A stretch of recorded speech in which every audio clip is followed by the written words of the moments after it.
Rose Valley কাণ্ডে আতশ কাঁচে টলিউডের এই নায়িকা সিবিআই এর হাতে তার স্বামীর স্বাক্ষর করা চুক্তিপত্র।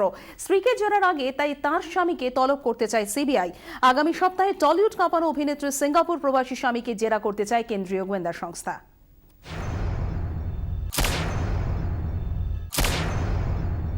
অভিনেত্রীকে জেরার আগে প্ল্যান ফুলপ্রুফ করতে চাইছেন তদন্তকারীরা।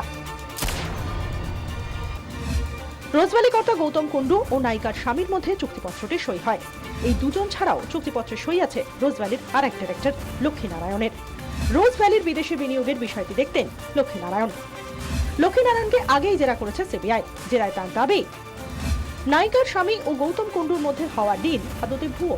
ওই চুক্তির আড়ালে বিপুল পরিমাণ কালো টাকা সাদা করার পরিকল্পনা ফাঁদেন গৌতম কুণ্ডু। আর পুরো বিষয়টি মধ্যস্থতা করেন টলিউড কাঁপানো এই অভিনেত্রীর স্বামীকে জেরা করে মিসিং লিংক জুড়তে চায় সিবিআই। তাই সম্ভবত আগামী সপ্তাহেই তলব করা হবে তাঁকে।